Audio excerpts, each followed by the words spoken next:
E aí, Guilherme, o que você gosta de fazer no fim de semana? Ah, Ângelo, eu gosto de invadir o país dos outros e fazer filme pra mostrar o sofrimento dos meus soldados do exército. Aí, garoto.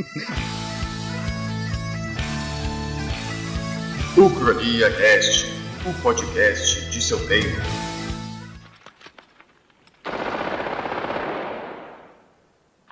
Everybody's heard about the bird. Bird, bird, bird.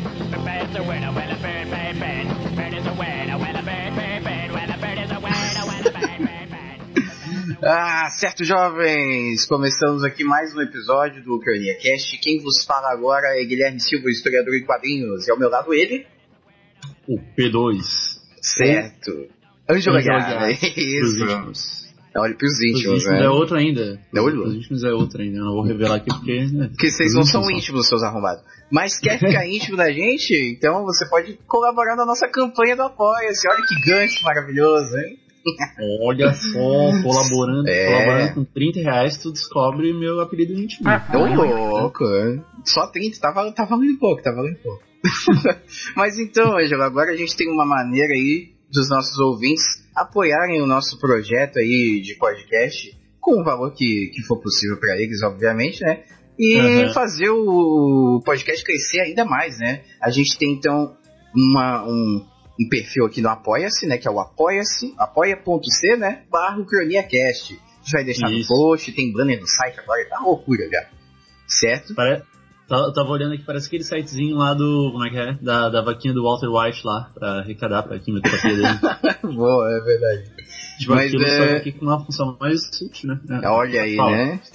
Até porque a gente não vai poder fazer metanfetamina pra ficar rico, né? E fazer o podcast crescer. Mas, né, o que a gente tem aqui? A gente tem duas sessões interessantes aqui no nosso Apoia-se, que é a de metas e a de recompensas, certo? Então eu vou falar um pouquinho das metas e o Ângelo depois vai explicar como é que funcionam as recompensas. A gente tem 4 metas específicas, né? Que é a acronia primeira, que tem uma brincadeira aqui com as nomenclaturas de tempo e tal. Que é a primeira de R$150. Você que não faz história não é anacronia da Pitch, tá? É acronia. Olha, eu podia ter colocado a anacronia. Mas a acronia, o que é a acronia? A acronia é a falta de relevância do tempo. A gente então colocou a primeira meta, né? A falta de relevância do tempo. Que é de R$150, uma meta inicial, né? E através dessa meta a gente pode manter a periodicidade do podcast pelo menos mensal. Ou seja, 1 por mês aí, né? Que é um número até ok. A intenção é que seja mais, né? E também, né, facilita aí o investimento de novos equipamentos no futuro. Microfone melhor, fazer um mini estúdio, sei lá, o que a gente precisar, né? Outra coisa, tem a segunda meta, que é a diacronia, olha só, né, que é a diacronia, a forma de linguagem mais instantânea, né, você pegando um recorte mais específico, né, e aí, o que é? Atingindo essa marca, a gente então pode aumentar aí a periodicidade dos podcasts, fazendo ele quinzenal, né, ou seja, uma vez a cada 15 dias, e nessa meta, a gente tem os avanços aí, se a gente conseguir alcançar essa meta sempre no mês, a gente pode então contratar um servidor aí de hospedagem dedicado para o podcast, né? Porque a gente hospeda num banco de hospedagem pública, né? O archive.org aí, ó. Fica a dica. E aí, né? A gente, o nosso episódio não está necessariamente muito protegido. Então, a gente pegando um servidor dedicado, a banda também é melhor, né? A transferência de dados e tal. Tem uma série de vantagens. E também para fazer a manutenção do nosso domínio, ucraniacast.com.br, que a gente tem agora com muito orgulho, tá muito bonitinho o site. Certo?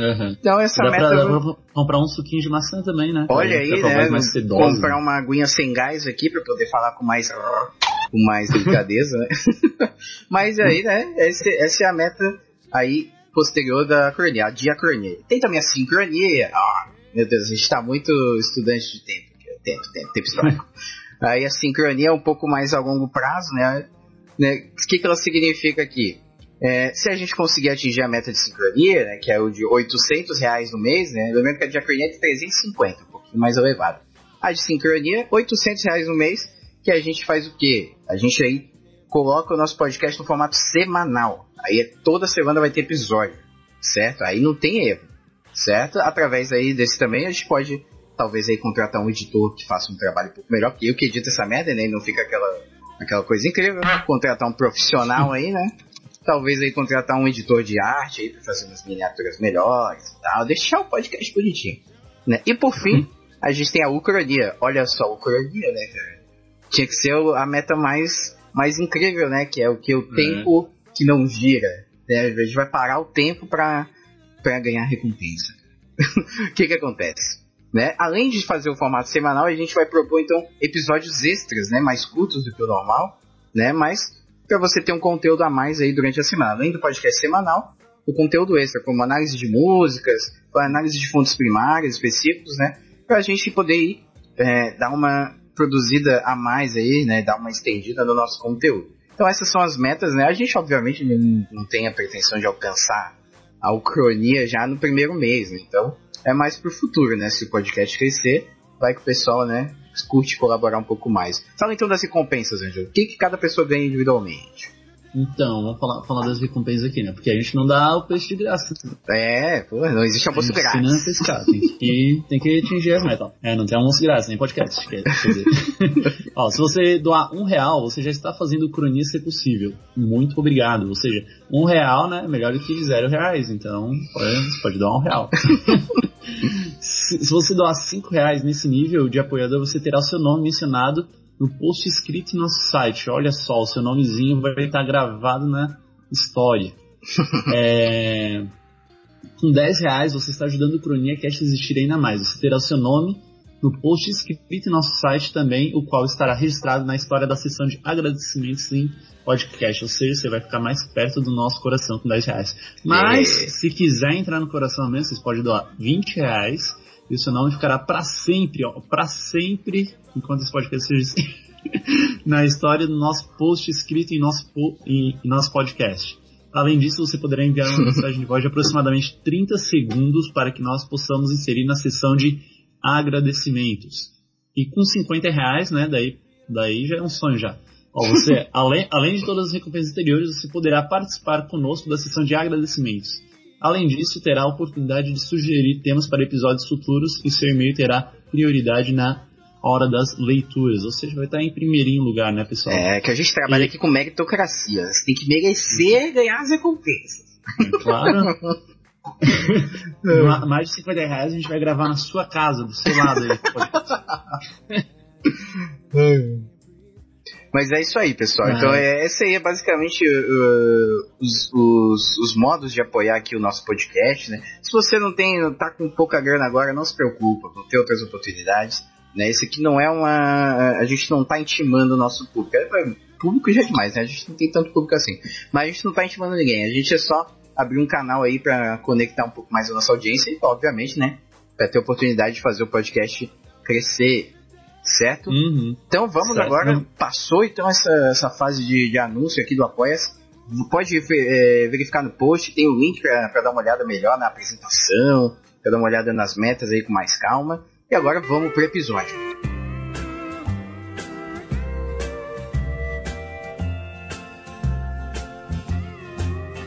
Kiss me goodbye and write me while I'm gone. Goodbye, my sweetheart, hello, Vietnam.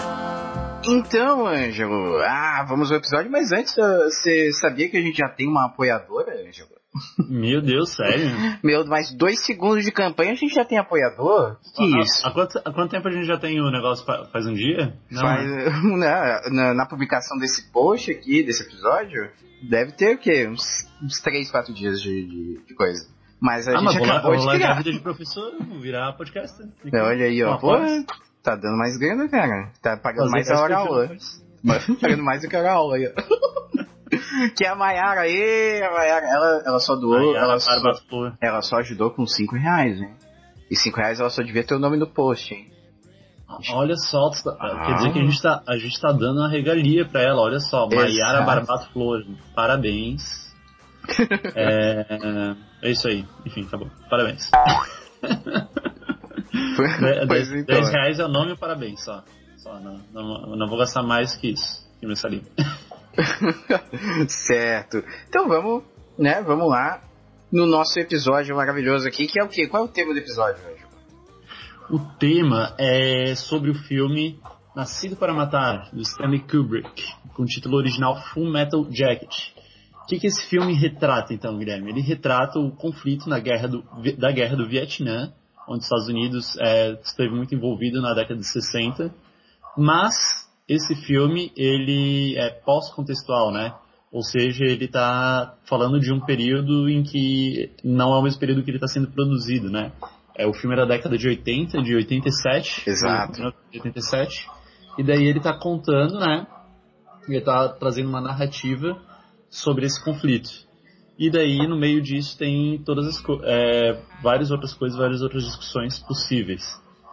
Tem mais alguma coisa aí? Será que eu deixei pra trás? Não, tem vale mencionar que o Kubrick, né, ele, além de ser um grande diretor, né, já bastante conhecido, ele fez filmes como Laranja Mecânica, 2001, Odisseia no Espaço, O Iluminado, Doctor Strangelove, né, que tu gosta bastante, né, João? Doctor Strangelove é muito legal, é outro filme sobre Guerra Fria, né, vamos lembrar que a Guerra do Vietnã tá no contexto maior da Guerra Fria. E ele é ao contrário do Nascido para Matar, que é um drama, né? É mais dramático. O Doctor Strangelove é uma comédia, ele fica tirando sarro da paranoia da Guerra Fria, mas é muito bom também. Pô, eu não cheguei a assistir, já me recomendou várias vezes, mas tá na listinha. Isso acontece muito, enfim, e De Olhos Bem Fechados também, que é, se não me engano, o último filme do Kubrick, nem sei se fez tanto sucesso quanto os outros. Mas é isso aí, é um diretor, enfim, mais que renomado. Nossa, sim. E dizem que é um diretor bem chato, né? Mas isso não vem a caso. O filme foi então indicado ao Oscar, né? Ali, como melhor roteiro adaptado, ele é adaptado de um romance ali. Eu não vi o nome do romance, mas o Kubrick ele tem essa mania de fazer filmes adaptados de romance, né? Ele fez 2001, sim. É um deles, O Iluminado, Lolita. Né? Não, Lolita ele também fez. Então ele já tem nome, né, no que se refere a roteiro adaptado. E também foi indicado ao Globo de Ouro, né, o Lee Ermey, né, ele foi indicado como ator coadjuvante, né, como é o Sargento Hartman. Nosso querido Sargento Hartman. Esse personagem é incrível. Ele é incrível. Ele só aparece no primeiro ato, cara, ele foi indicado ainda. Foda. Ah, pois é. Não, mas é incrível o papel dele. Não tem como ver o filme assim e não ficar lembrando dele depois, mesmo que ele apareça só uma pequena parte. Mas sim, que parte? Mas a gente já pode então começar, já que a gente mencionou o nome do querido Sargento Hartman, a gente pode fazer uma pequena ficha técnica e psicológica dos nossos personagens, né? Começando então pelo Hartman. Né? Pelo próprio Hartman. Qual o papel dele ali no filme, Ângelo? O Hartman é o sargento, né? O oficial ali que está treinando, adaptando os soldados, né, os recrutas, para embarcarem para o Vietnã. E é muito legal, né, o papel dele que, em resumo, se a gente fosse resumir, o que ele faz? Ele está desumanizando, ele está criando máquinas de matar, ali transformando pessoas em máquinas de matar. Ele está esculpindo ali aquelas pessoas para se tornarem ferramentas de guerra, né, cara? Basicamente isso. Exatamente. Para soltar toda a raiva delas, criar nelas muita raiva e canalizar essa raiva para descartar quando pisar no Vietnã, quando pisar no território da guerra. É um papel assim, muito interessante, ele usa de vários recursos, ele xinga muito, nossa, ele tem uns xingamentos tão criativos, né? É uma coisa horrível tu ver uma pessoa xingando a outra, mas os xingamentos dele são tão criativos. São tão inusitados que tu fica de boca aberta. Caraca, é possível xingar dessa maneira? Eu não sabia. Cara, exatamente a gente ficou conversando sobre até uma cena clássica, né, dele xingando todos os recrutas ali no início mesmo, eles acabaram de chegar, nem chegaram a passar por nenhum treinamento físico, nem nada. E aí, essa cena é toda improvisada. Tem várias listas aí no YouTube, sei lá, na internet, de as maiores cenas improvisadas do cinema. Essa tá sempre lá nessas listas, cara. E é um absurdo, velho, é um absurdo. Como que pode xingar dessa maneira, cara? É um talento, então isso é natural. Hell, I like you. You can come over to my house and fuck my sister. You little scumbag! I got your name! I got your ass! You will not laugh! You will not cry! You will learn by the numbers. I will teach you. Now get up. Get on your feet. É muito bom. É muito bom. Tem uma parte na cena que ele manda eles, como é que é? Limpar um banheiro. Eles querem esse banheiro tão limpo que até a Ave Maria poderia cagar aqui. Cara, é genial. Assim. Pô, eu lembro disso. Caraca, velho, ele é muito sacana. E ele... Cara, ele começa a falar de um... Eu acho que é do Joker mesmo. Ele fala, você é homossexual? Ele fala, não, senhor. Ele fala, eu aposto que você dá o cu e você come o cu e não tem a dignidade de dar o seu próprio cu pro outro comer. Do you suck dicks? Sir, no, sir! Are you a Peter Pupper? Sir, no, sir! I bet you're the kind of guy that would fuck a person in the ass and not even have the goddamn common courtesy to give him a reach around. I'll be watching you. Caralho, mano, como assim? É muito agressivo, cara. Mas assim, é engraçado assim, a gente ver, né, com um tom cômico. É porque beira o absurdo, assim. Ele dá uma... Eu acredito absurdo, assim. que o Kubrick ali, né, usou a habilidade do cara ali de xingar pra justamente tonificar esse absurdo, né? E deixar até cômico. É tão absurdo que dá um pouco a volta e vira engraçado. Eu acho que foi um elemento até dramático, assim, pra colocar como é louco, assim, esse processo de desumanização, certo? Eu imagino até que é meio que os fãs do Bolsonaro sentem, assim, né? O cara, tipo, não fala nada, não faz sentido nenhum, mas fica xingando Deus e o mundo aí, e nem são xingamentos tão bons, assim. E as pessoas ficam, meu Deus, é bem isso, cara. Pois é, então. O público-alvo dele é as criancinhas só falam disso, só repetem isso. Olha aí, ó. É bizarro. Vamos atrair os bolsominions aqui, ó. Deixem comentários, bolsominions. Mas, pô, é real, assim, é real. E aí, esse início aí, você já vê, né? Como é que vai ser esse processo. Você já percebe, cacete. Vai ser tenso. Isso. Né? Aí, né, já partindo então pros outros personagens, a gente pode falar do Lawrence, né? Do Leonard Lawrence, que é o nosso querido rei do crime, Vincent D'Onofrio, cara. Ele também é outro elemento que aparece, tem muito destaque nesse primeiro ato, né? Uhum. Lembrando... O rei do crime começou a carreira, viu, no exército, né? Pois então, lembrando que o primeiro ato, né? Esse filme é bem divididinho entre atos, né? A gente estava mencionando antes de começar, né? É quase teatral, assim, né? Quase um formato de teatro mesmo. Primeiro ato e as transições, assim, cara, parece uma cortina fechando, assim, de tão curioso. E exatamente. Aí, o primeiro ato outro cenário, né? Exatamente. Outra vibe. Exato. O primeiro ato ele é mais focado ali nos soldados, né? Na formação dos soldados, tal, treinamento, exatamente. E o processo de desumanizar esses soldados, né? E aí, o segundo a gente menciona depois, mas o segundo também é bem divididinho, e o terceiro ele tem uns elementos mais próprios dele, né? Mas aí esse primeiro ato é mais assim. Aí o Leonard, né, voltando pro personagem, o Leonard Lawrence, ele dá pra ver que ele eu não sei se o objetivo era que o personagem parecesse assim um pouco mais psicologicamente e talvez cognitivamente com alguma sequela, atrasado, alguma coisa, né? Alguma coisa atrasado. Eu fiquei tomando cuidado ele é um pra falar cara as palavras. que ele fica boca mole, que a gente chama aqui Ou boca mole, né? O Floripa a gente chama de boca mole. Boca mole. Mas é um cara assim que ele demora mais pra entender as coisas, pra assimilar as regras, enfim. Mas fica ambíguo, né? Se é patológico ou se é o jeito dele meio de não entender as coisas. Mas parece meio patológico, assim, né? Parece algo... Pelo menos a cara que ele deu foi isso, né? Pois então, E aí ele sofre muito, assim, na mão do Sargento Hartman, né? Porque ele tem a condição física menos ágil do que os outros, né? Ele não tem tanta força. Ele é mais gordinho, ele não consegue pular as barreiras. Sim, a percepção dele é lenta, né? Ele é lento, é uma pessoa mais lenta fisicamente e mentalmente, né? E é muito louco, assim, que o Sargento Hartman dá nele com tudo, assim, né? Em qualquer momento que ele usa, que ele tem, ele usa pra sacanear o Lawrence. Sim. E ele ilustra bem esse contraste da desumanização, né? Que ele começa bem assim, bem atrasado, bem crianção. E daí depois ele começa a ficar em primeiro lugar, assim, várias coisas. Ele se descobre no tiro, né? Que ele tem uma mira boa. E daí depois ele começa a ficar fechado, assim, introspectivo. Ele contrasta bem essa transformação. Tem um momento ali que ele começa, eles falam sobre o rifle, né? Que o rifle é meu único amigo. O rifle, sem o meu rifle eu não sou nada, e o meu rifle sem mim não presta pra nada. E aí ele começa a ficar muito focado nessa ideia, ele fica piradaço, assim. Hey! This is my rifle! one is mine. My rifle is my best friend.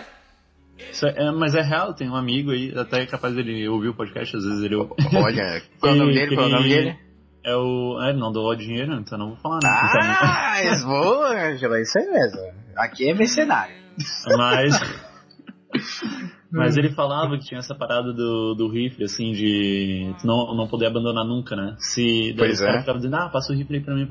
Daí quando tu entregava, né, pra dar uma de boca mole, tu entregava o rifle e os caras jogavam lá no começo da trilha, lá, para tu ter que voltar tudo. Cara, que filha da puta.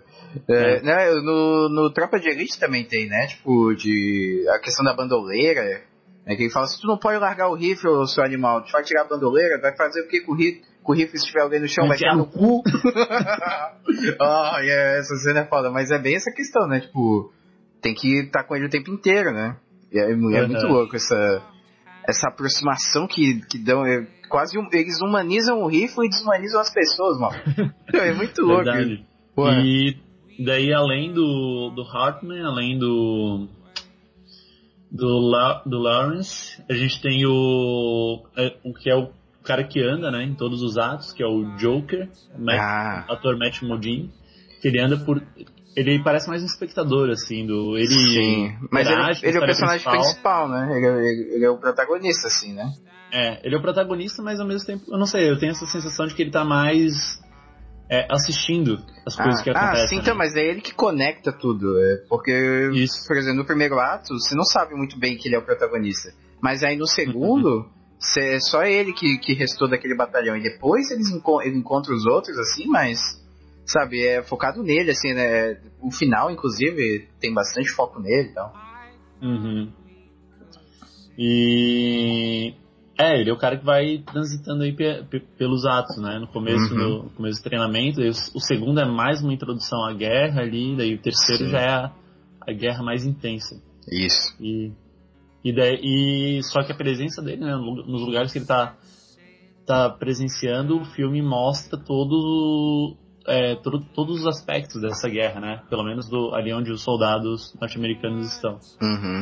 E o Joker, ele é um personagem que ele é bastante flexível, né? Ele compreende bem o contexto ali e ele sabe o que ele tem que fazer pra ter uma situação um pouco melhor, né? Tipo, no início ali do treinamento, ele sabe que ele faz uma piadinha lá no começo e toma uma porrada.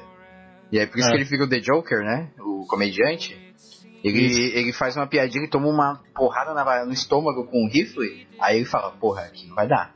E aí ele fica mais de boa, assim. Aí depois que ele tá já no território inimigo, ele faz o quê? Ele tenta ser jornalista lá depois, pra ficar mais um pouco nas margens da guerra, não entrar na guerra com tudo. Aí depois não tem jeito, ele tem que entrar e tal, né? Mas ele tem uns subterfúgios, assim, pra não interagir com a guerra, até o momento que ele se vê, né, um beco sem saída, não tem mais pra onde ir. E além do Joker, a gente tem tem um personagem mais pra frente, né, não sei se dá pra mencionar, é o Animal Mother. Menciona. Que é interpretado pelo o nome dele já diz tudo, né, cara? Pois é, Animal Mother é muito nome de guerra, né? O soldado maluco lá que quer matar tudo, quer destruir tudo. Essa... Fala. Não, e ele é meio bruto mesmo, ele é brutalizado, assim, ele é a força física. O Joker, ele é mais intelectualizado, entre mil aspas, assim, né? Ele é mais malandrinho. E o Animal Mother, ele é completamente brutalizado, assim, ele é o músculo, né? Sim, mas no final, eu não lembro se o Animal Mother é um dos que sobrevivem no final. Eu tenho a impressão que sim. Eu acho que sim, eu acho que ele é um dos que fica sem dar spoiler aqui do final, né, antes da gente chegar pra analisar, mas ele é o que fica estimulando o Joker a tomar a atitude final lá. Pois é, ele é um cara que é todo brutal, mas no fim das contas ele espera que o outro faça... Ele é sim, e ele é o contraponto, né, o Joker ele tá resistindo, né, ele tá falando, porra, isso aqui tá muito errado, e o outro tá falando, é ele ou nós, porra, vai lá e tal, se a gente não fizer... O Animal Mother já tá entregue desde o início, assim. Ele já veio pronto de fábrica, assim, já desumanizado. Ele faz esse papelzinho do Animal Mother, é o tipo o diabinho ali do coisa. Com a psicologia, o ego, sei lá, o id, sei lá. Olha, informação precisa. Puxando no ouvido. Mas pode crer, faz bem esse papel mesmo no final, né? Aquilo é o clímax, né, do filme, né? Dá pra considerar. Sim, ali é o momento final. Depois daquilo, o filme encerra e é o momento de maior intensidade, assim, maior tensão. Sim, pode crer. Mais algum comentário, Angelon, a respeito aqui a gente selecionou esses personagens, mas tem vários, assim. A gente vai comentando eles ao longo do episódio, mas é porque esses são os que têm um psicológico mais desenvolvido, né? Com uma personalidade mais ampla e tal. Sim, e são, querendo ou não, são os que são mais lembrados, né? Com certeza. Então tá. Bom, é isso, eu acho, né? A gente vai pro próximo bloco, né? E a gente vai agora, então, analisar algumas cenas, né? E apontar algumas críticas que a gente percebe no filme. I love working for Uncle Sam. I love working for Uncle Sam. Let me know just who I am. Certo, pessoal. Chegamos aqui, então, ao próximo bloco, né? O segundo bloco. A gente vai, então, pegar umas cenas mais interessantes aqui do filme que a gente separou. Vai comentar, certo, Ângelo? Quer começar? Pode ser, vamos lá, né? Vamos trabalhar aí, né, rapaz? Vamos trabalhar. Continuando. Então, um bloco de cenas icônicas, né, pessoal? A gente elencou como primeira cena aí, né, a gente vai dividindo em atos, né? Isso. Começando com o primeiro ato, que é do treinamento, que é do processo de desumanização. O filme ele já começa logo com uma cena, já começa retratando esse processo bem de cara, que é dos soldados raspando a cabeça, assim, que entra, né? A primeira coisa. Raspar a cabeça deles. Pra que eles raspam, né, a cabeça? Já é uma tradição que vem desde a antiguidade do exército, de raspar para não difundir praga, não difundir piolho, né? Os romanos já faziam isso. Mas ele também serve como uma uniformização, né? Exato. O cabelo ali é uma parte que tu expressa muito quem tu é, né? Muito da tua personalidade. E aparecem vários tipos de cabelo sendo raspado. Isso que é legal, né? Então tá acabando ali com aquela expressão, tá acabando com aquele retrato de quem a pessoa é naquele momento. Isso é uma colocação bem legal, viu? Isso é bem isso aí, é tirar a personalidade, né? Você agora é uma ferramenta dentro de um sistema. Você não é mais você, né? Isso é bem legal. Uhum. Quer dizer, não é bem legal, né? É bem legal a crítica. A análise, né? Sim. É legal, olha lá o cara se prende chorando. Nossa, eu lembro que eu tentei deixar o cabelo crescer quando eu era adolescente e meus irmãos pegaram piolho e minha mãe fez raspar, eu chorei tanto. Pô, eu lembro de tudo. Você tem umas fotos de cabelo comprido. Fica legal, cara. Agora não dá mais, né? Que você tá meio careca. Sim. Mas, que merda, eu lembro que eu fiquei muito triste, daí era perto do meu aniversário e minha mãe até deu um presente adiantado. Dava uma peruca, né? Mas enfim, né? Mas esse aí é o primeiro. Essa é a cena inicial do filme, né? Começa com uma musiquinha ali, né? E a gente não pegou a letra da música, mas provavelmente tem alguma coisa a ver, né? Porque tu viu que o nome é Full Metal Jacket, inclusive. Aliás, cabe a gente, né, mencionar que Full Metal Jacket não é uma jaqueta de metal toda encapada, jovens. Isso, Full Metal não Jacket, é a moda da época. Exato, não. O Metal Jacket faz referência à cápsula, né, do rifle, que ela é totalmente revestida de metal. Então é totalmente revestida de metal. E é legal isso também, agora traduzindo, me veio à cabeça, que enquanto a cápsula também é revestida de metal, parece que os nossos soldados aqui, eles também acabam sendo revestidos, né, não de metal, mas assim, eles ganham uma capa nova, né, dentro da guerra. Uhum. Não sei se... embrutecidos. Embrutecidos. Sim. Eu não sei se é uma referência a isso, mas provavelmente é, né? É uma referência possível de fazer, né? Com o Kubrick não existe coincidências. Kubrick é malandro. Depois do século XX, na arte, tu pode interpretar o que tu quiser. Depois do século XX. Olha só, hein? Meu Deus. Mas vamos lá. Então, essa questão dos soldados raspando a cabeça, que é bastante icônica, né? E tem também o processo de separação, né? Ali no treinamento físico, né? O treinamento deles é bem separatista, né? Ele vai separar quem é bom, fisicamente falando, e quem é descartável, né? Exatamente, já vai ver ali quem tem mais aptidão, né? Enfim,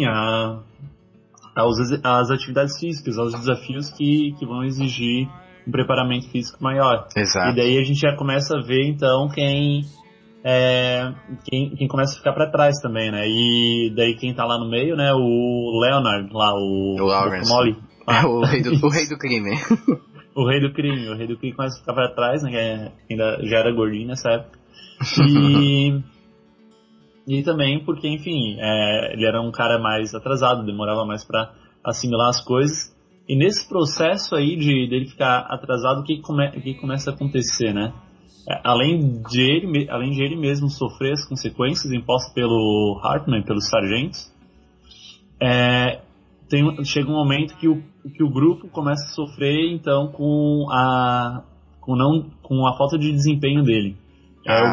O grupo começa a ser penalizado, então, pelas faltas que ele comete. E aí tem um momento muito massa nesse filme. Quer comentar, Guilherme? Pô, não, ele é massa, assim, ele é um momento que é tipo um divisor de águas dentro do filme, assim. E ele é emocionante, assim, porque o cara fica fudido, assim, a atuação do Vincent D'Onofrio tá foda demais, assim. Sim. E há quem diga que ele não é um bom ator, é pau no seu cu, rapaz, que ele é foda demais. O rei do crime dele é muito bom. Mas ele começa a chorar depois, assim, o choro dele ecoa, assim, pelos dormitórios, pelo galpão ali de dormitório, sei lá como é que chama. Mas aí ecoa, assim, e todo mundo, assim, fica boladaço, assim. Todo mundo não, né? O pessoal tá ok, mas o Joker, ele fica super bolado. E aí, o que acontece nessa cena, né? Vamos dar uma detalhada. Depois de tanto fazer merda, né, o Lawrence, ele... Tipo, aí o batalhão ali, o pelotão, né? Batalhão, pelotão, tô falando vários termos diferentes, eu não faço ideia qual seja. O pelotão ali, ele sofre as consequências das cagadas dele. Eles acham, acho que uma rosquinha dentro das coisas dele. E aí nisso o pessoal se fode pra caralho, assim, tem que fazer. Daí acho que todo mundo tem que fazer flexão enquanto ele fica comendo a rosquinha. Isso, exatamente, é bem isso mesmo. E aí pra fazer ele se endireitar, digamos assim, né? Eles pegam sabonetes assim e botam, tipo cadeia, né, mano? Enrolam uma toalha e, porra, fazem ele de saco de pancada, assim, aí é bem foda. Isso. Verdade. E daí depois dessa cena, né? Daí que acontece uma transformação dele. Ele começa a ficar muito introspectivo. Daí. Isso, porra, exatamente. E daí, porra, é uma virada muito boa. Ele começa a ficar muito introspectivo, não começa a socializar mais com as pessoas. Sim. O Joker lá, que era o mais chegado dele. Né? Ele tem o primeiro passo na transição aí pra desumanização, né? Que é justamente punir o amigo dele, né? Mas continua o argumento. Exato. O Joker, né, ele vai lá e dá uma porrada, ele resiste até um pouco, né, mas ele dá uma sabonetada lá no... Isso. lá no Leonard, lá. E ele era o cara que antes ajudava ele a fazer as coisas, sabe? Ele era o cara que auxiliava ele. Então, porra, até o mais amigo dele lá bateu nele. E daí o personagem do Rei do Crime lá, ele começa a ficar mais introspectivo. Ele se descobre nesse meio tempo, é bom de mira, né? Isso. E daí ele começa, enfim, ele ganha moral lá com o Sargento Hartman, que daí vira atirador do grupo. Enfim, é um dos melhores atiradores do grupo. E daí, o que acontece? No final, quando eles estão perto de ir pra guerra, acho que no último dia que eles estão no batalhão, ele despiroca. Daí o Leonard, ele despiroca, ele fica batendo as continências lá com o rifle, fazendo aquele... Ele vai no banheiro, né? Ele fica no banheiro e ele começa a ficar desmontando e montando o rifle dele, fazendo várias paradas assim, né? Verdade. Aí o pessoal fica meio bolado porque começa a ouvir o barulho, né? Que é de madrugada. Uhum. E aí eles vão ver o que tá acontecendo. Ele começa a dar um piripaque nele lá, ele fica doido. Ele começa a repassar, parece que todo o treinamento que ele teve, sabe? Isso, que nem tu disse, montando a arma, batendo as continências, fazendo as posições lá, certo? Sim, gritando os negócios lá também. Tava gritando, sei lá. Ele tava falando do rifle, eu sou. Sem meu rifle não sou nada, meu rifle sem mim não é nada. Esses discursos ali que tem durante o filme, ele vai falando também. Left shoulder! Right shoulder! Lock and load! Order! This is my rifle! There are many like it, but this one is mine! Isso, e daí o Sargento Hartman, o cara lá durão, né? Ele vai ver isso junto com o Joker. E daí o cara tá com um rifle carregado, despirocando na tua frente, o que tu faz? Em vez de negociar, tu xinga ele, né, cara? O cara é um personagem genial, né? Não, é uma capacidade.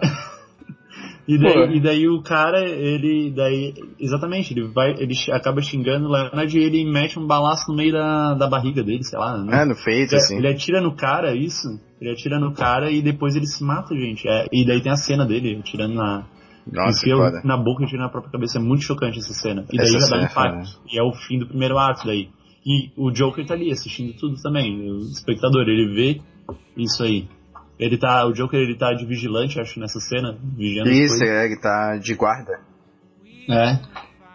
Essa cena é pesada, ela é foda. Não, o filme inteiro, assim, ele não é... Se você não tem... Não precisa ter estômago, assim, mas o filme, ele mexe contigo, assim, no teu psicológico, assim, você fica bolado. Uhum. Então não é um filme levinho, assim, não é pra ver no final de semana com a namorada.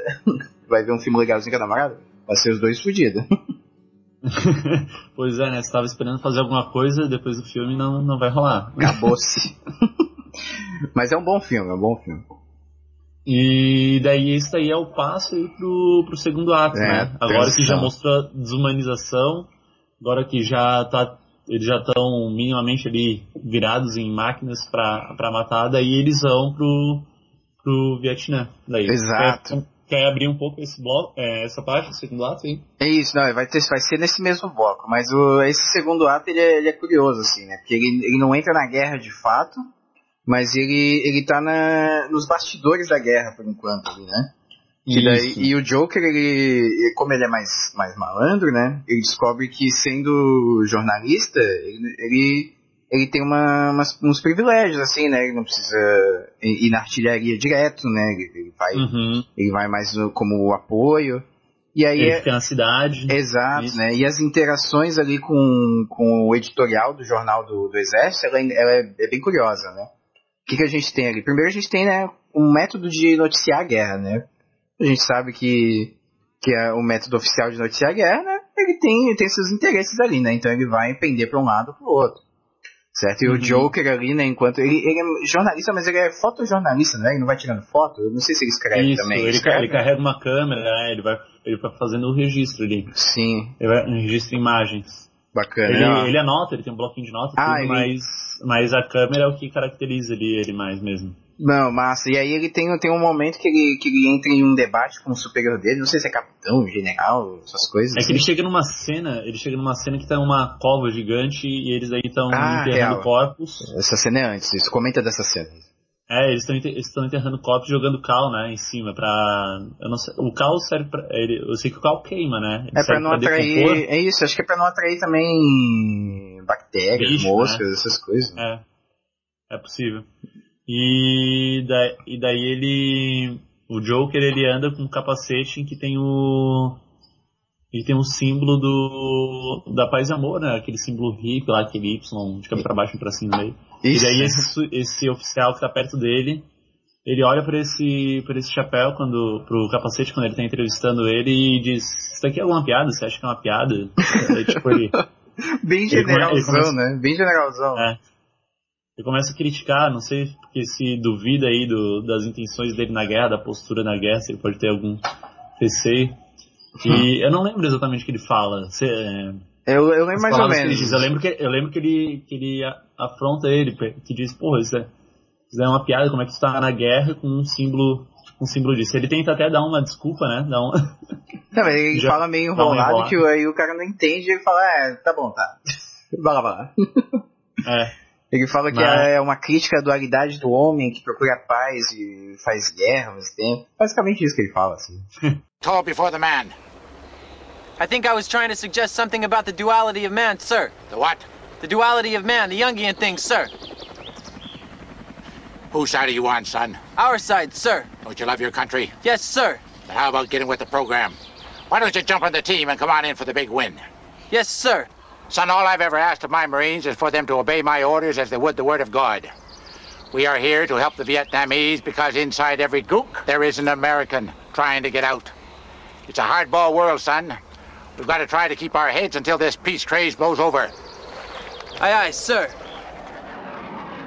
E isso também é um retrato aí dos Estados Unidos nesse período mesmo, né? Porque A gente não falou, a gente não contextualizou bem a Guerra do Vietnã, né? Mas o que foi o conflito? Eu havia dito antes que ele estava inserido no contexto maior da Guerra Fria, né? Guerra Fria não teve conflito direto entre soviéticos e norte-americanos, né? Mas esses países, eles investiam em conflitos menores em outros países para aumentar a sua área de influência. Isso, a grande disputa de área de influência. Isso, daí eles pegavam conflitos menores, né? E financiavam um dos lados, o lado que tinha mais que tinha mais apoiado pela burguesia, enfim, que investia mais na iniciativa privada, mesmo que fosse uma ditadura, como era o caso da Coreia do Sul. Enfim, o caso do Vietnã é que ele era colonizado pela França, né? Uma parte era colonizada pela França, e daí, sob a liderança do general Ho Chi Minh, no Vietnã do Norte eles começam a expulsão dos franceses. Daí eles recebem apoio soviético e os Estados Unidos vêm e começam a apoiar o Vietnã do Sul contra o Vietnã do Norte do Ho Chi Minh. E aí tá o conflito. Olha aí, ó. Bela contextualização, assim. Isso daí, obrigado. E daí o que acontece? Nos Estados Unidos, né, a gente tem tá nessa onda de contracultura, década de 60, em maio de 68 a gente vai ter o ápice aí do movimento de contracultura, né?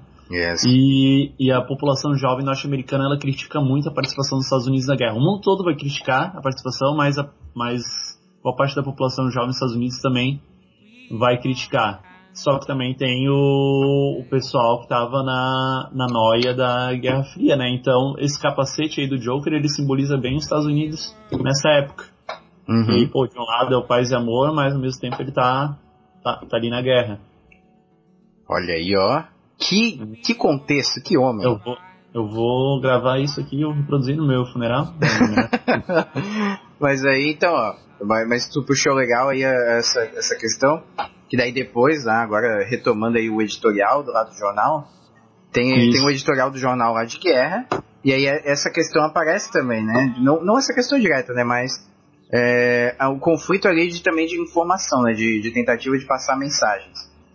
O Joker, ele tenta, né? Ele tenta passar uma versão mais realista, assim, do que acontece na guerra. Realista, assim, né? Na visão dele, ele tenta fazer uma crítica, tenta ser mais, apontar mais o que está acontecendo, né? Enquanto os superiores, ele já vem por outro lado, né? Ele fala, não, olha, a gente não pode mostrar o que está acontecendo aqui. O povo americano não está preparado. Tem que defender a firma. Exato, né? Aí o cara fala pra ele, até lembra, né? O cara fala pra ele assim, fala do general, tá fulano de tal, que fez um negócio ali e tal, que ganhou umas medalhas. Ele dá uma, sabe, ele dá uma desconversada. E aí fica por isso mesmo, assim. Por isso que a gente também tem muito, puxando aí pra nossa realidade, a gente tem que tomar muito cuidado aí com o que a mídia fala. Todo mundo diz, não acredito. Há 10 anos atrás, os pais da gente diziam pra não acreditar na TV, né?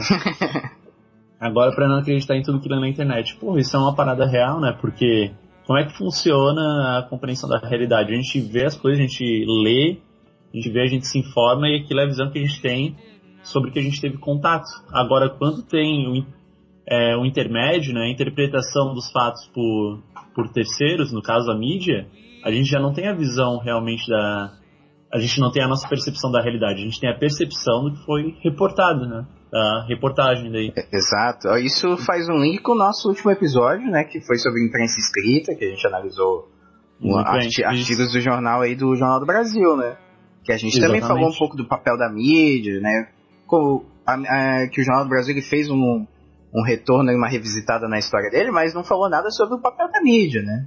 Exato, que toda mídia faz escolhas, né? Todo jornal faz escolhas do que vai ser apresentado e como vai ser apresentado. Exatamente. Porque já tem uma expectativa aí da reação do público daí. Sim. É bem louco, né? Parece que não tá vivendo a tua vida, tá sempre complicado. Mas Olha aí, ó. Relações de poder, né? Já diga quem? Citei Foucault! Uhul! Uhul! Mas nesse segundo ato, né? Isso. Além desse momento do editorial, né? A questão do capacete, a gente tem retrata, né? Cria ali o momento dos próprios civis vietnamitas, daquela população vietnamita, lidando com a presença norte-americana na guerra. A gente vê muitas meninas, tu vê primeiro cidades assim em decadência, né?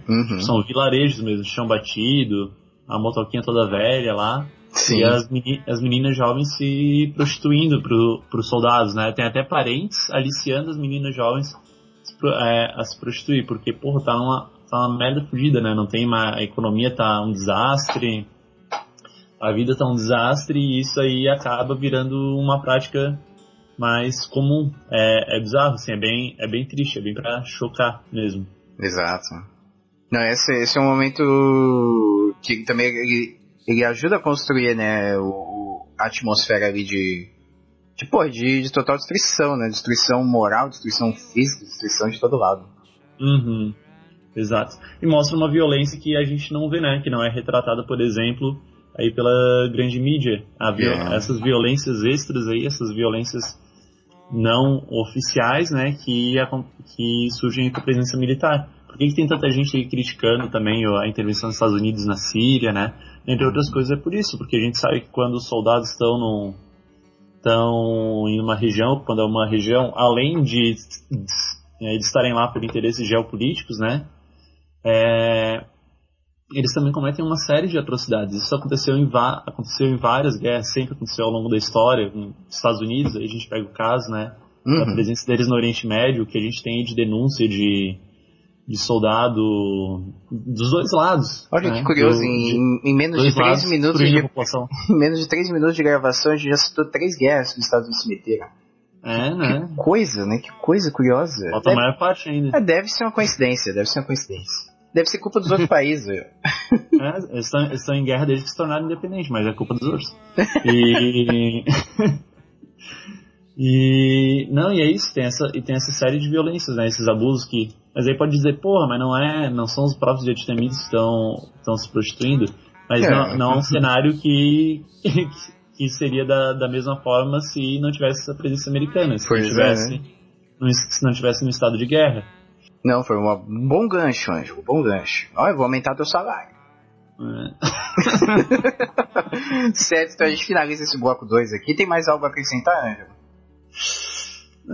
Fora Temer. Isso. Denúncia, bloco 3. Já tá nas eleições aí, mas fora Temer. Ainda bem. Certo.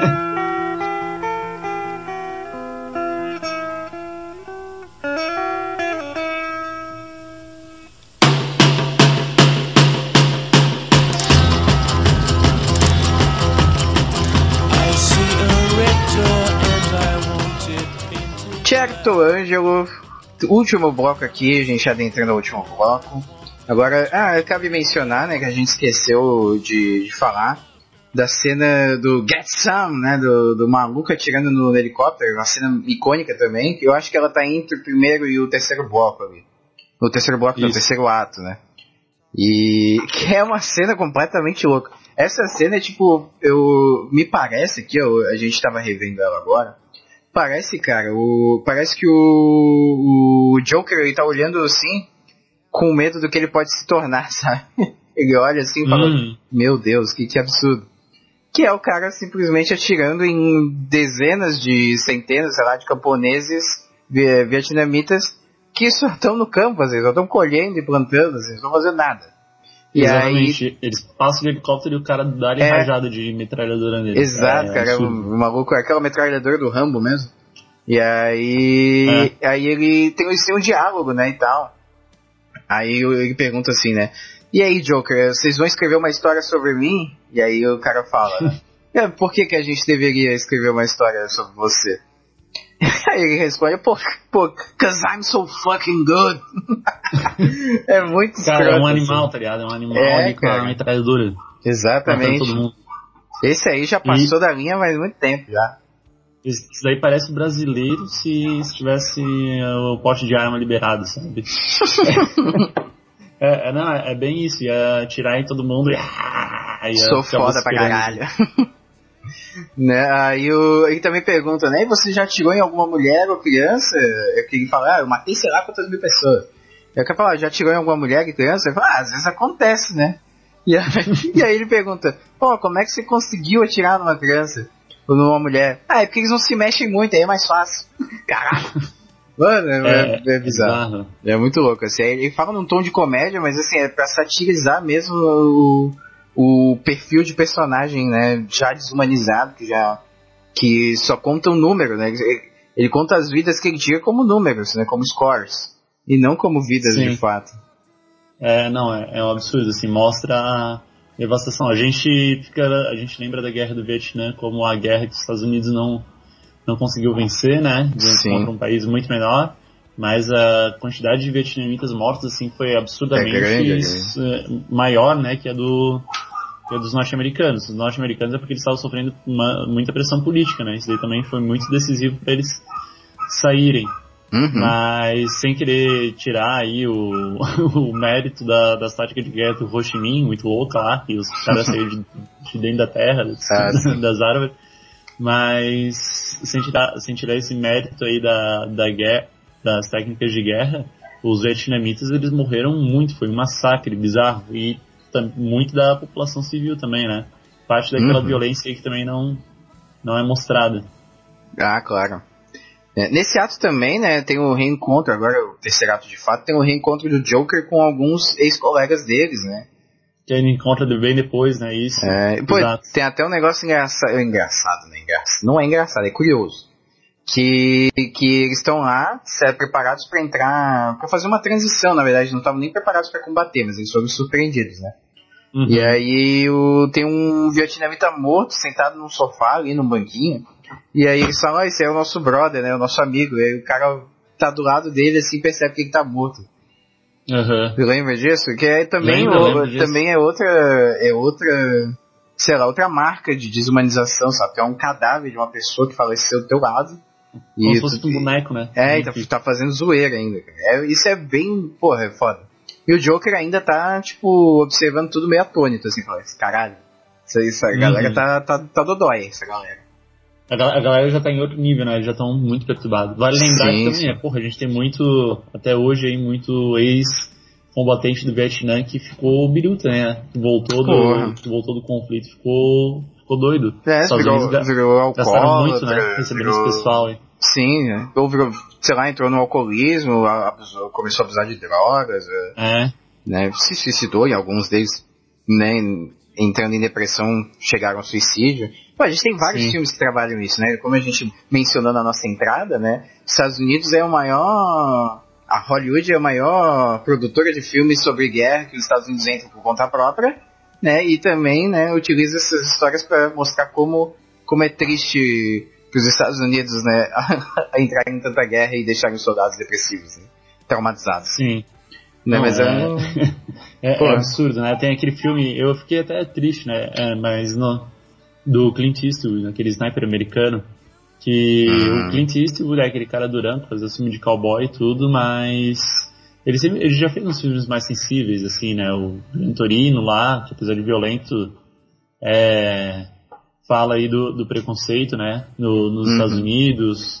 O Pontos de Madison, que é um romancezinho, daí quando eu vi que ele tava fazendo esse filme, eu pensei, será que ele vai criticar a intervenção no Oriente Médio? E na verdade o sniper americano é até parece ter um elogio, assim, à intervenção dos Estados Unidos, né? Ele mostra crianças sendo mortas, tudo, mas a história contando ali a vida do soldado, né? Uma biografia do soldado. E transforma virou um herói. Exato, e transforma a guerra num drama pessoal, né? Parece, tira um pouco do caráter intervencionista ali da guerra, o caráter político, né? Exato, isso que é foda. O Clint Eastwood fez a Conquista da Honra também, e as Cartas de Iwo Jima, né? Que tentou, ainda pela visão de um diretor americano, mostrar o lado japonês. Esses eram dois filmes que a gente podia fazer um episódio. Já tá na nossa lista, gente. Inclusive, nossa lista. Se você tem alguma sugestão pra indicar pra gente, de filmes que você... A gente vai investir mais em filmes, né? Que você gosta, que a gente e queira que a gente comente aqui, traga um contexto histórico, faça umas análises políticas e tal. Manda um e-mail pra gente, contato@pioniacast.com.br. Manda lá pra gente que a gente talvez faça. Se você botar no apoio, a gente faz, certeza. Totalmente apresentador já tô um âncora aqui. Mas posterior, então, a esse encontro da galera, né? Então eles sofrem um ataque, né? Que eles são cercados, aí dá uma merda, um monte de gente morre e tal. Isso. Né? E aí chega o clímax do filme, o momento derradeiro, né? Gil, quer comentar um pouquinho sobre essa construção de clímax? Pois é, eles estão passando com soldados ali, com as tropas dele por uma região e de repente eles começam a ser alvejados, né? Uhum. E daí os caras ficam doidaço, tipo, a pessoa que tá atirando neles, né? Eles não conseguem localizar ela primeiro, ele abate vários soldados deles, vários soldados norte-americanos. E daí os caras, eles ficam, são vários minutos ali, eles ficam tentando encontrar e daí depois, quando encontram, se aproximar do prédio em que o atirador tá. Isso, exatamente. Estão fazendo cerco, né? E nisso aí, aos poucos, vários soldados vão morrendo, né? A cada minuto aí é um soldado atingido. E eles, porra, esse cara é um absurdo, ele já tá 0/30, sei lá. Puta merda. E daí eles, porra, é uma máquina de matar fodida. E daí quando eles conseguem chegar no prédio, conseguem atingir a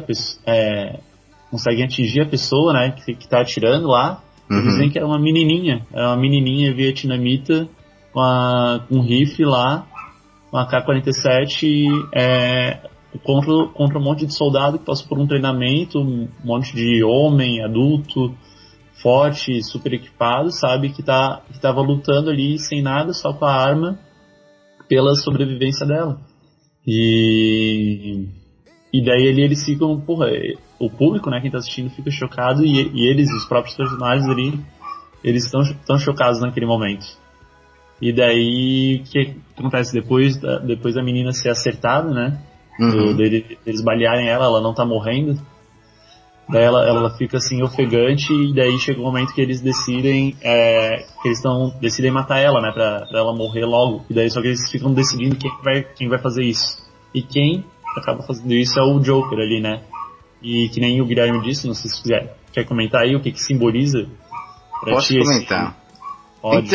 Então, esse final ele é bastante... Puta, ele não sei, tem muita carga dramática, assim, né? O final, o que é? Eles ficam, então, né, realmente nessa disputa, né? Eles ficam o Animal Baldwin, o Adam Baldwin, Animal Mother, Baldwin é o ator. Ele fica lá, tipo, do it, Joker, do it! Ele fica gritando assim, faz aí, caralho!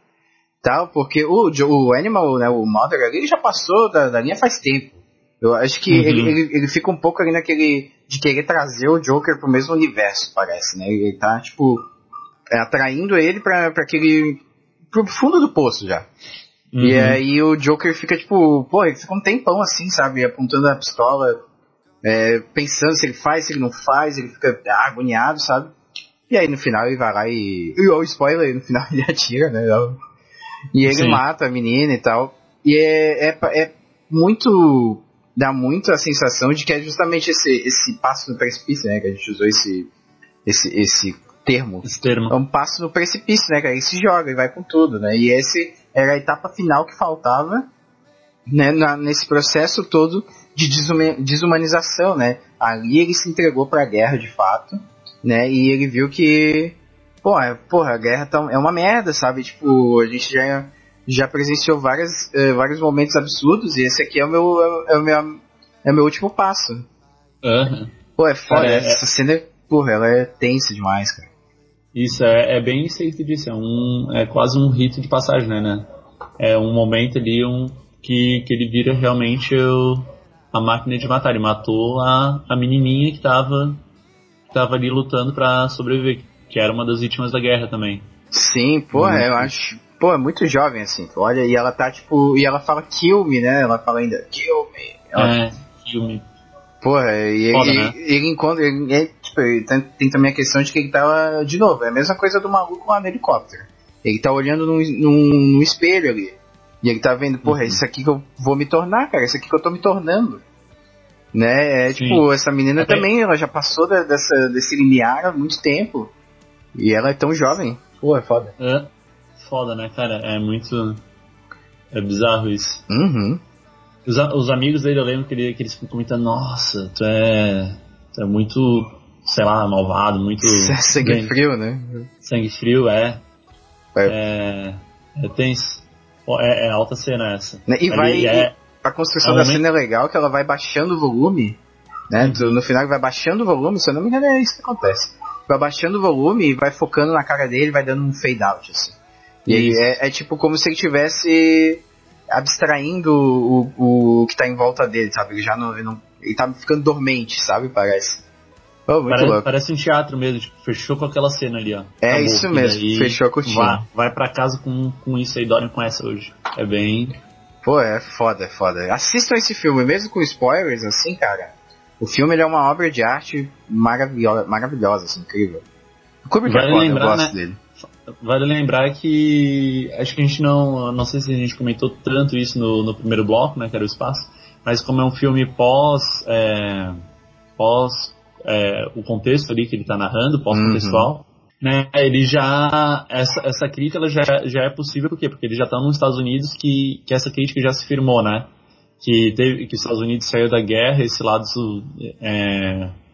Quem criticava isso, né, os jovens do movimento de contracultura, eles saíram como vencedores com a saída dos Estados Unidos dessa guerra, e daí ficou essa narrativa, né, mais solidificada de que era uma guerra injusta, que era uma guerra absurda, e é só por isso mesmo que vai sair num filme desse momento, né. É uma coisa que acho que a gente poderia ter comentado mais no começo, né, como a crítica, quando está acontecendo um processo histórico, agora que tem a guerra da Síria, a intervenção dos Estados Unidos na guerra da Síria. A guerra da Síria já se alastra aí há alguns anos. Mas os absurdos aí que o Bolsonaro fala, essas coisas, como a crítica ao status quo nesse momento, ela é sempre marginal, né? Ela é sempre... Porra, as pessoas não ficam bem certas de fazer. Daí tem que esperar alguns anos para a crítica se consolidar. E daí ver, porra, isso aí era mesmo uma merda, né? Que nem o nazismo. O nazismo, os Estados Unidos nunca criticou abertamente até entrar em guerra com eles, né? Exato. O deles, em 39, foi o Homem do Ano, eleito pela Times. E, enfim, até bem perto de entrar na guerra, os Estados Unidos não fazia tanta propaganda contra a Alemanha, né? Era um apoio, era um contraponto mais suave, assim. Sim, a gente pode ver pelos jornais que a gente analisou no episódio que vai estar no post aqui, o episódio 10 do Jornal do Brasil, cara. Né? Exatamente, também. Não se fazia uma oposição, no máximo, assim, sei lá, se a gente pegar um jornal de centro acadêmico, se a gente pegar um jornal mais marginal, né, a esquerda, porque a esquerda estava sendo perseguida, né, em várias regiões do Brasil. E aí os jornais, a mídia principal, a mídia tradicional, né, a grande mídia, ela não vai criticar nem fudendo, né, ela vai apoiar até, sabe, não vai nem, às vezes nem neutra vai apoiar pra caralho. E daí a gente tem que lembrar, né, o papel de ter uma posição política definida, de pensar sobre as coisas e realmente ver quais são os nossos princípios e ver o que apoiar, porque se a gente ficar inerte aí, a gente vai ficar de espectador da história, né? A gente nunca... E o espectador, lembrando, mesmo intervindo pouco, mesmo só assistindo, ele deixa as coisas acontecerem, né? Então, sem agir, ele acaba fazendo história também, né? E a gente tem que evitar isso, a gente tem que ter posição crítica aí para as coisas. Tem que ser uma crítica bem fundada, não pode ser crítica pela crítica, né? Mas a gente tem que reconhecer os nossos princípios e tomar partido. Sim, exatamente. Olha aí, ó. Que final, hein? Que final edificante, né, rapaz? Então vamos finalizar então esse episódio aqui da nossa humilde opinião a respeito do Full Metal Jacket, um filme maravilhoso, você deve assistir, mesmo com spoilers, assista. Perceba todas essas colocações que a gente colocou aqui no episódio. Perceba no filme, vê se você tem alguma opinião diferente. Se tiver alguma opinião diferente, manda um e-mail pra gente, contato@craniacast.com.br. E daí lhe diremos porque você está errado. Exato. A gente vai ler no próximo episódio daí. Então, Ângelo, pra finalizar agora, recadinhos, né? A sessão de agradecimentos, recadinhos. Vamos fortalecer o agradecimento a Mayara, valeu Mayara pelo primeiro apoio. Espero que a gente tenha mais apoio da nossa audiência aí. Tu conhece essa Mayara? Eu nunca ouvi falar. O Igor, o Igor lá que mandou e-mail pra gente. 2 vezes dela já. Não, mas foi sem querer. O Igor que mandou e-mail pra gente no episódio passado, que a gente leu no episódio passado, ele perguntou se tinha uma plataforma pra apoio dos ouvintes. Agora tem, ó. Se quiser apoiar, Igor, fortalece a gente aí. A gente lê teu nome no próximo episódio. Né? Além disso... Falou, vai ter que apoiar agora. Exato. Além disso, para receber as notificações dos próximos episódios, assine o nosso feed. Tem o Feedburner, você pode assinar pelo site, através de Android, através de iPhone, através de iOS, né, no caso, através de qualquer coisa. Assina lá, pode ser pelo e-mail, tem várias maneiras de assinar o nosso podcast. Tem as redes sociais, Facebook, Twitter, Instagram. No Instagram rola várias paradas, a gente posta uns extras do episódio. Hoje eu vou postar já uma fotinha aqui, né, dessa gravação. Eu vou deixar umas dicas lá, né, que vão ser postadas hoje. O episódio vai sair posteriormente. Então, é só seguir nas redes sociais, né, e acessar o site ucraniacast.com.br para ter acesso aí a todas as nossas redes sociais e também as nossas atualizações. Certo, Ângelo? Certo, é isso aí, falou tudo. Então, um abraço, Amém. pessoal. Até o próximo episódio. Beijo. Get your hand down. Right, now the time. Here. Right. I love working for Uncle Sam. I love working for Uncle Sam. Let me know just who I am. Let me know just who I am. 1, 2, 3, 4, United States Marine Corps. 1, 2, 3, 4, United States Marine Corps. 1, 2, 3, 4. Saída pela esquerda.